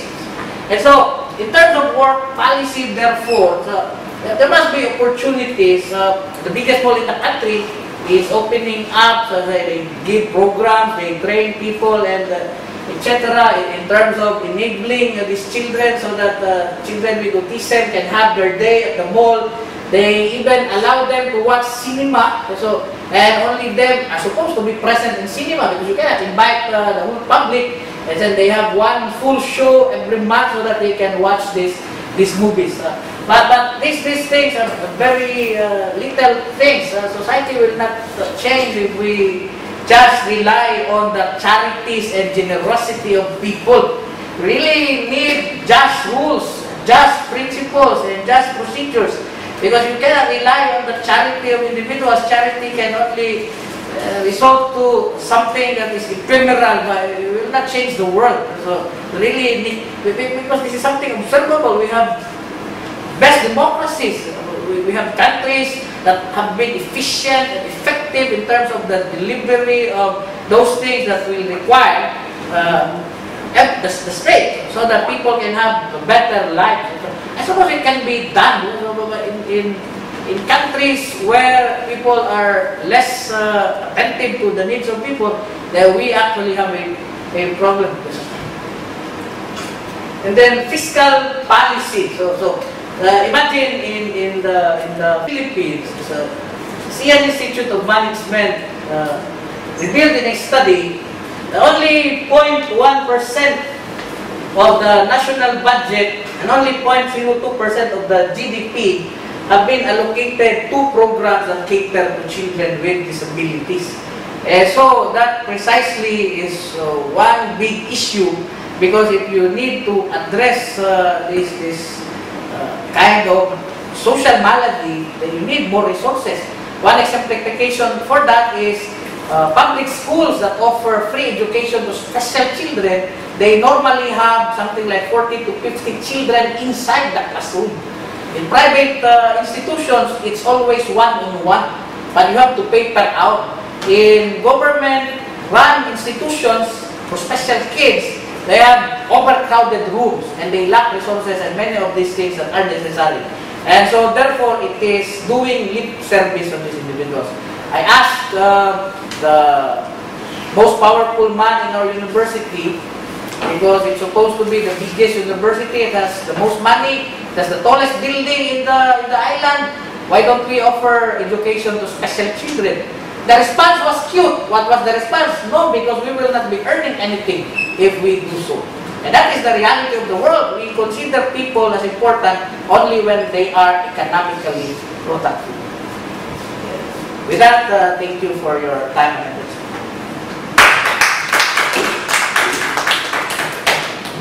Thank you. Thank you, Ryan. So you posed a number of ethical questions on inclusivity and inclusion.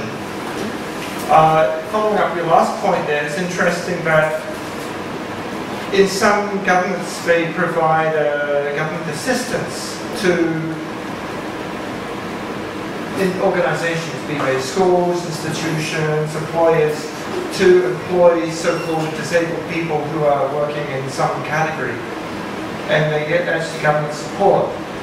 And there's been actually interesting cases of fraud where institutions have falsely listed people as disabled to get government benefits. Also, in the country I lived in most of my life, Japan, we found that many companies were falsely reporting able-bodied people as disabled in order to satisfy quotas. That governments insisted that there be, let's say several percent, a certain number of so-called disabled people working. And they gave a list, that when they did the kind of evaluation, they found that actually these people were falsely labeled, the companies were putting in it. So these systems exist, but they need evaluation and monitoring, otherwise in AUSN, we have a course called Ability Studies, taught by Professor Rogelio. If you wish, you can watch this video on YouTube. But he is a thalidomide baby. Thalidomide babies were born without arms or legs, very short. In fact, very short legs. In this case, when he comes to Arizona, he's but he's quite independent. He prefers to get himself into the car and other things. And he travels with a portable wheelchair. That the concept of ability studies is to be positive, not to call it disability studies, which many universities do. So the idea of ableism and empowerment is very critical. In the Philippines, is this ability or ableism found in some other disability NGOs who are fighting for their own rights, or it's people outside who are more involved in social inclusion? Well, in the Philippines, there are institutions like the Autism Society of the Philippines that are doing their part in terms of asking government for support and asking our legislature to enact laws that will serve the interests of children.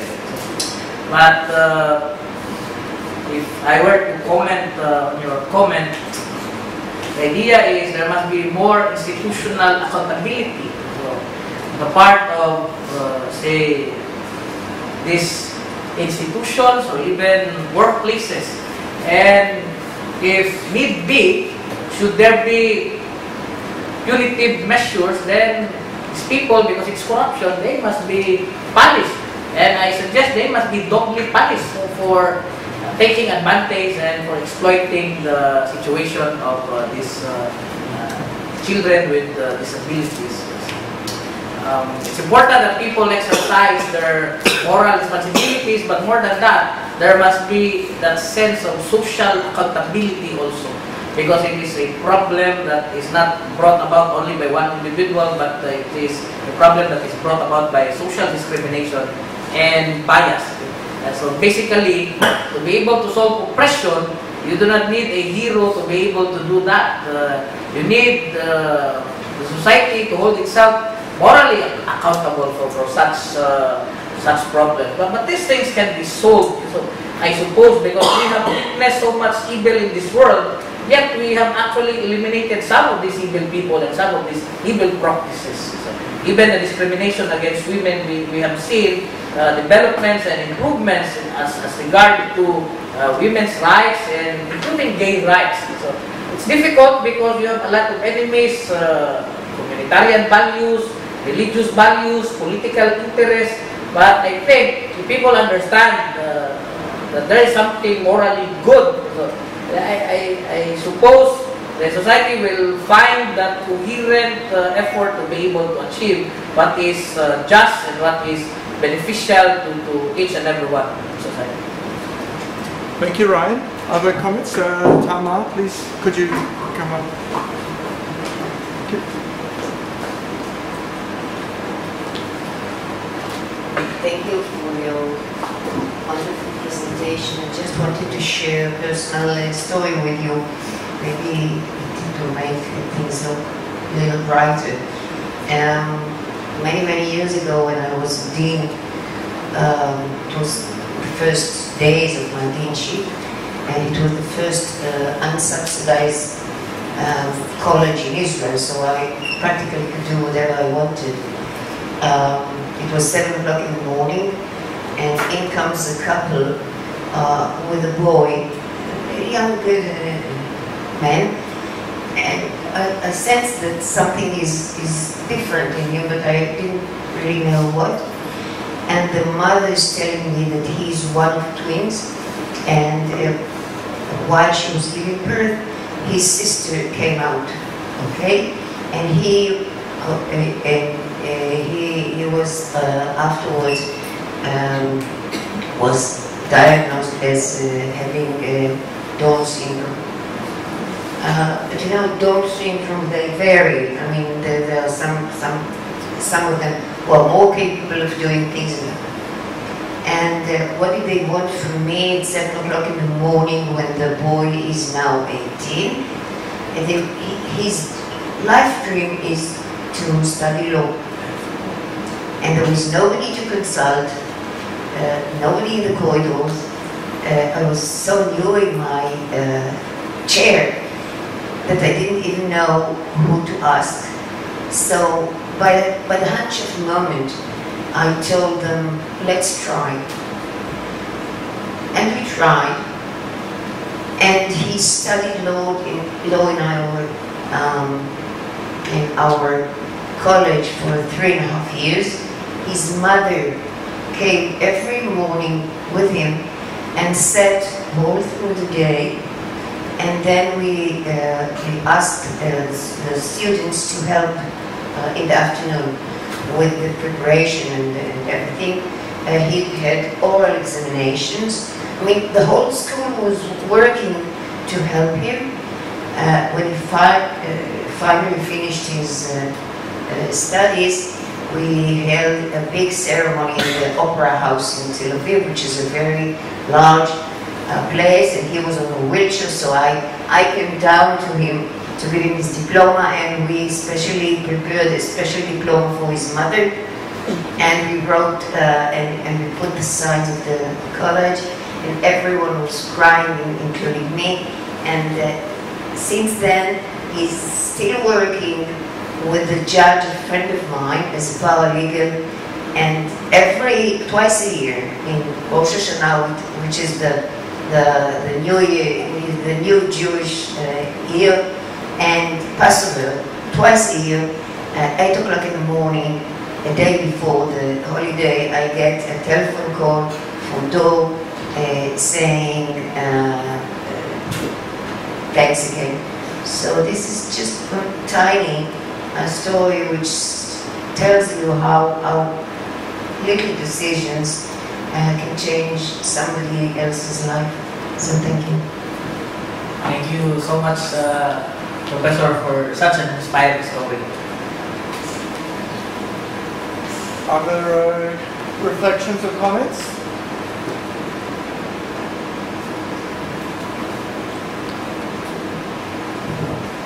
In the yeah, well, thank you very much, Ryan. It's an excellent presentation. Thank you. I introduce myself. I'm Angeline Menor, and my co-researchers for this paper are Reynilda Salandanan and Angeline Anastacio. We are all faculty members, college faculty members of St. Paul University, Quezon City, Philippines. Dr. Salandanan here is a psychologist by profession, and Angie is a nurse, and I'm a language teacher. So our paper is titled For African but Not Forgotten, Towards Developing an Ethical Intervention for Bereaved Parents.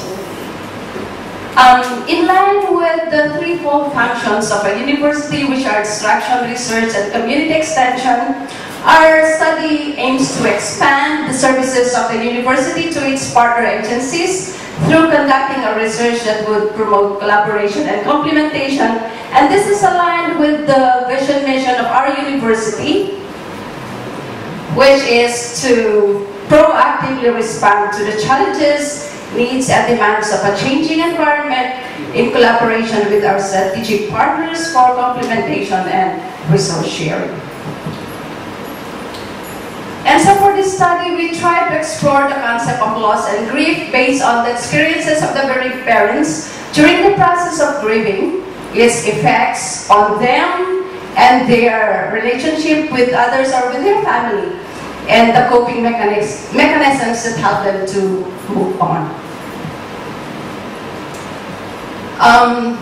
Further, it develops into designing an intervention that would enable concerned practitioners provide appropriate actions with due consideration of the emotional and psychological state of the grieving parents or family. Actually, when we did our literature research, we found a lot of studies dealing with the loss and grief of losing any member of the family or of friends. But we didn't find any study that dealt with bereaved parents. And so we came up with this. All throughout the conduct of the study, we were guided by William Worden's theory of 4 tasks of grieving, which begins with accepting the reality of the loss, proceeding to the processing the pain of grief, and to adjusting to an environment the deceased is missing, and to find an enduring connection with the deceased in the midst of embarking on a new life.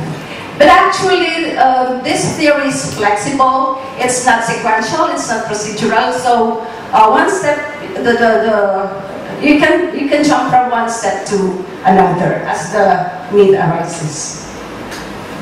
For the method, since we dealt with the lived experiences of the bereaved parents, we made use of the phenomenological approach through focus group discussion. We conducted several sessions to saturate the data that can be gathered, that can be elicited from the participants. We made use of purposive sampling. Actually, we have 10 participants, and later I will show you the slides on their profile.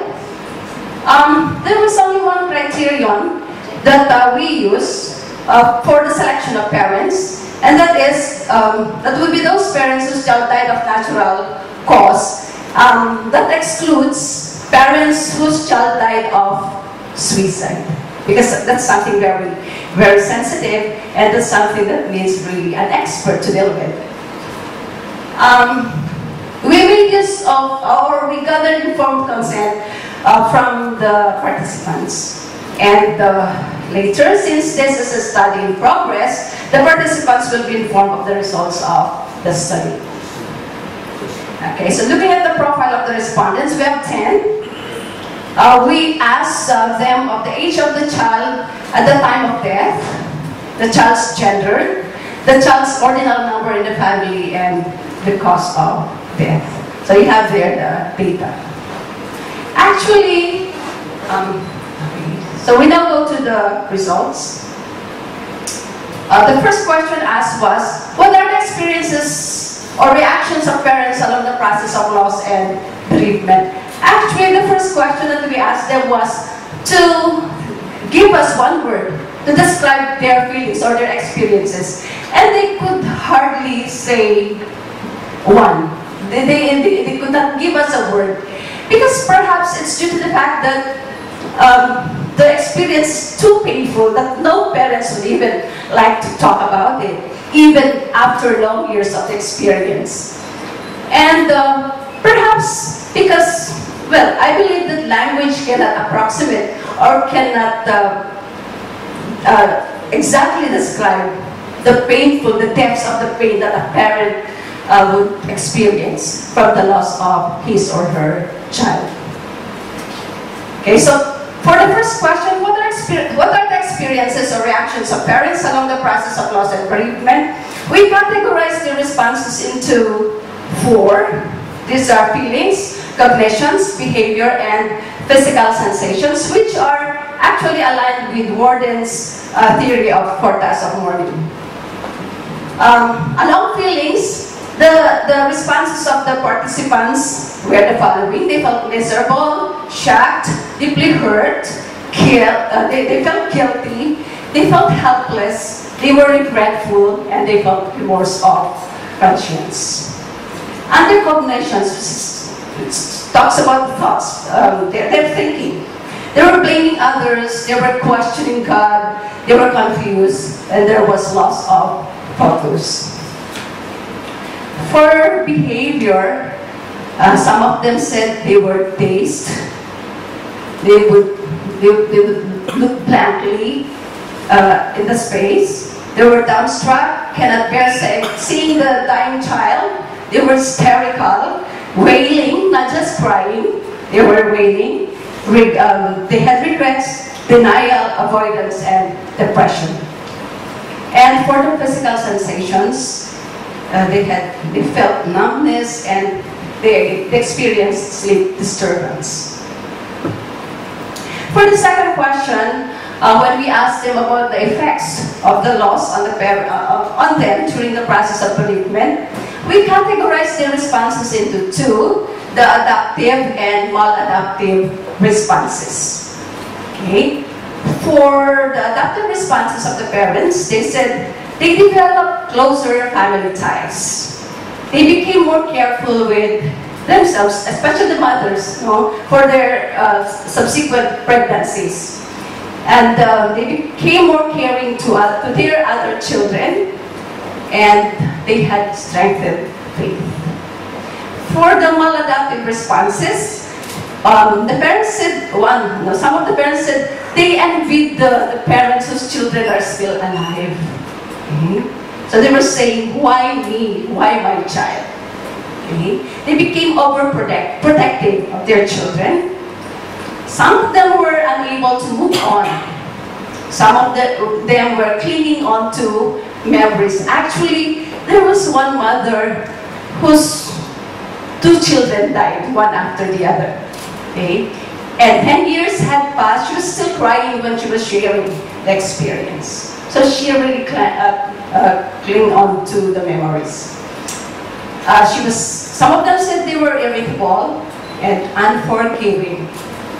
There was a mother who blamed the members, her in-laws actually, for the death of her children because they didn't help her bring the child to the hospital.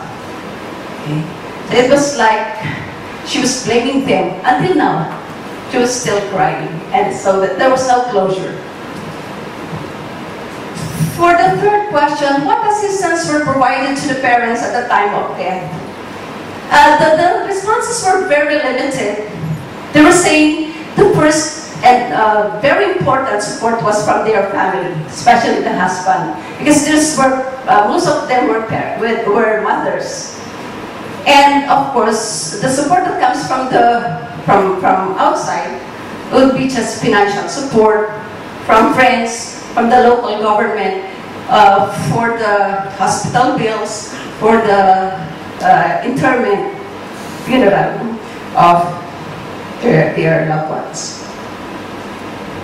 Okay, so for the question, since this study is still in progress, we just came up with just a design, initial plans on how to come up with intervention, and your suggestions would be most welcome. We are open for collaboration to improve the study. So first, we plan to design an intervention program with due consideration for bereaved parents that would include the following. Of course, we will start by conducting a survey of existing practices and protocols of healthcare agencies on interventions for bereaved parents, and to develop modules for counseling programs like grief counseling and debriefing, and developing or enhancing the importance of compassionate caring. Actually, our participants may be the first recipient or beneficiaries of the output of the study. Okay, that's all. Thank you.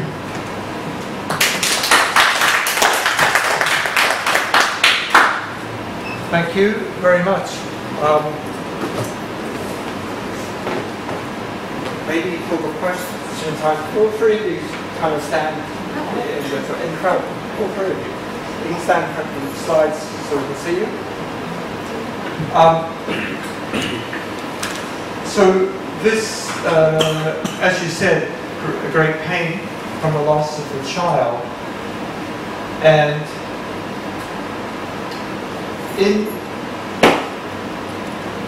so how do you think the Philippines support systems for grieving parents are when we compare to other countries which you've experienced? And how would you, and also with between institutions, between hospitals, and who should also support it? Should we have government support for follow-up, for counselling, or is it going to always remain to the church or to priests or NGOs or civil society? What can we do about it? Well, in terms of the experience in the Philippines, actually there are limited hospitals that would have support. Okay. In terms of the briefing, not all would have it. NGOs, not necessarily. In terms of hospital, usually they would just give certain moment of silence for the family to somehow accept the grief or the death. Other than that, somehow still limited as of the moment. And according to some related studies that we reviewed, there are hospitals in other countries that have a program on counseling for the bereaved parents or bereaved members of the family. However, in the Philippine setting, in the healthcare delivery system of the Philippines, as far as we know, there is no such thing as providing counseling immediately during the process of bereavement. So that's why we would like to come up with or propose a module that would somehow initiate a program for the healthcare agencies like the hospitals or even the community, for the community health centers for this matter. Thank you. Thank you. Other comments or questions? Good. Tamara, please. Unfortunately, we in Israel have a very long experience with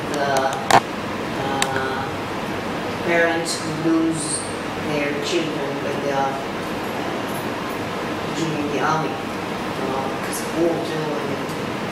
And according to this long experience, the parents get state support from the states. But the interesting thing is that just lately, I think last month, Israel decided to start a program to support not only the parents but also the other children. Because surveys found out that the behavior of the parents after they lose their usual son have a serious impact on the other children. So this is only something that you may want to think about when you think about family and not only about the parents. Thank you very much.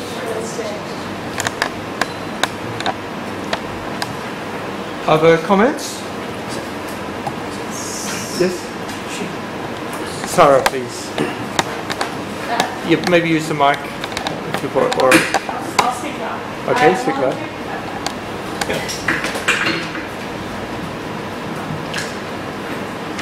I volunteered at the Mount Sinai Hospital, and they have a database at the ICU. They had a database of past patients' families who had signed on to this program, and they would be willing to be put into contact and go on do one-on-one counseling or just talk to the families.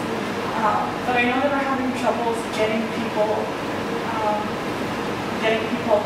onto the list because it's hard to get them on the list right after they just read the list. Yeah, they were at the time we were working on having improved our work, so I know we're having trouble with it. That's just an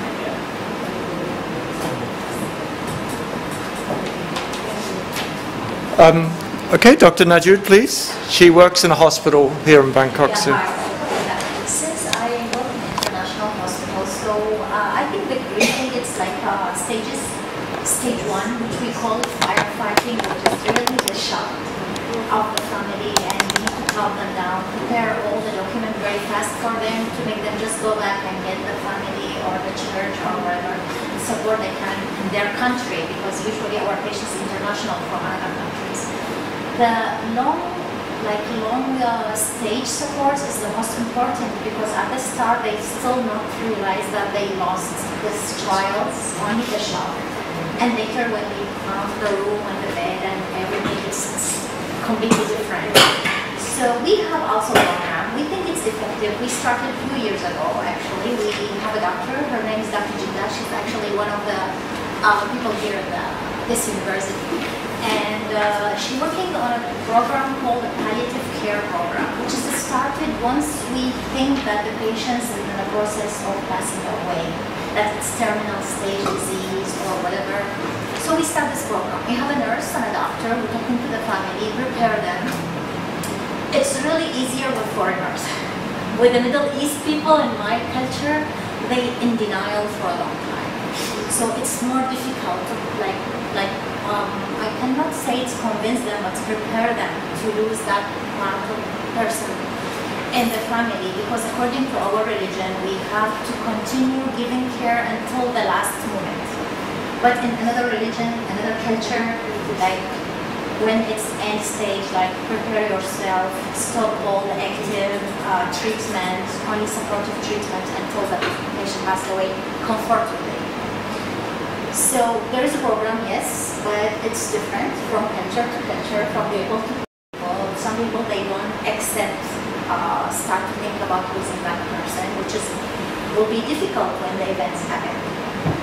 But whatever support we give is from social, religion. According to religion, we actually have the doctors from different nationalities, different religion. So we guide the family according to their beliefs. It's still difficult for them, very difficult. And I think personally that we as a children of the parents, we unconsciously know that our parents will leave one day. But the parents, they don't think about that. It's whatever you prepare them, it's still a shock for them because they think they will leave before their kids. So I think whatever we do, we will do all this, but it's still, it's really painful. As you said, we cannot describe it in one word. Yes. And in fact, would you like to make some comments? I will have some more questions for Dr. Najud as well. I think in the case you're considering the Philippines, you presented it's largely domestic patients and families. And then Dr. Najud, is quite interesting that if we have the situation where we have very sick and desperate people who come out of their own country to another country to seek medical treatment, already we have a subset of people who are more likely to be not getting out of hospital alive. Okay? They come, their last hope is to come to this famous international hospital, which works in the most famous international hospital in Bangkok, and in charge of the Middle Eastern patients. And so they come here, sometimes seeking organs, sometimes seeking advanced treatment, and they're away.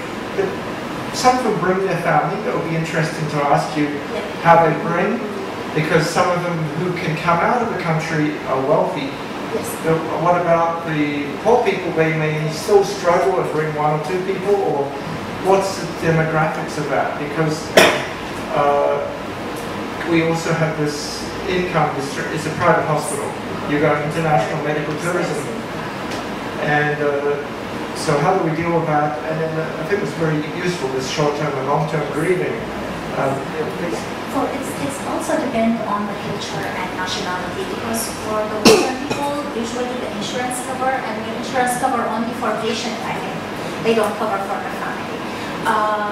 For like Indians or Philippines, actually they sell everything to bring their patients here. So we also put this in our consideration when we feel the patient is in the state. We tell them that you can go now, because we cannot provide something more to improve. It's only a supportive treatment. So if you want, it's time to leave or go. But for Middle East, actually the government support, which is my part, is very, very rich people who their government pay for everything. They pay for the hotel, for the food, for the patient, for the escort. For if it's a female, they pay more than escort. If a male, one escort, and they can change between themselves. And even for them, okay, for the airfare, because it's not long distance from Middle East to here, so it's reasonable. So they actually come sometimes like 10 or 15 person come to say bye to the patient before they pass away. So it's affordable. You also know Japanese insurance pays for overseas treatment as well. Yeah. It's the insurance for Middle East is not a company, it's actually a government. So it's more flexible for one.